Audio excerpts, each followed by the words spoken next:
सुंदर और घन केश चाहूछंती कि खातु एही खाद्य केश हेबो मजबूत।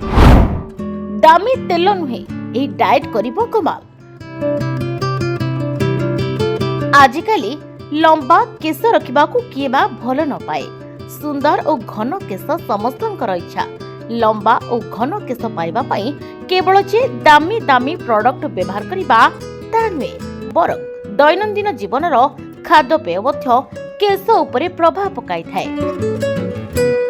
दर्शक बंधु, विशेषज्ञ कहवा अनुଯାयी सुस्थ केशर प्रकृत रहस्य लुचि रही आपणक दैनंदिन खाद्य। शरीर भितर यथेष्ट पोषक तत्व मिले तार सकारात्मक प्रभाव केश उपरे मध्य देखा जाए।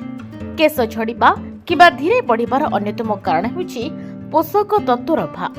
तेणु केवल बाह्य यत्न नुहे, सठिक खाद्य अभ्यास मध्य समान गुरुत्वपूर्ण। सुस्थ केश पाई प्रतिदिनर खाद्य प्रोटीन भरपूर खाद्य जेपरिक डाली, सोयाबीन, अंडा, क्षीर और पनीर सामिल करंतु। केशर मुख्य उपादान केराटिन प्रोटीन रु तैयारी होतिबारु ए खाद्य केश वृद्धि रे सहायक होइथाय। पालंग, मेथी और अन्य सबुज पत्र युक्त सागरे थिबा आयरन और पोलेट केश मूल को पोषण देइथाय। सेपरी अँला, कमला, लिंबू, बिजुली और अमृतभंदा परी विटामिन सी युक्त फल कोलाजेन गठन रे सहायता करी केश को मजबूत करिथाय। या सहित क्षीर, दही और पनीर परी दुग्धजात खाद्य शरीर को प्रोटीन और कैल्शियम जोगाई थाए।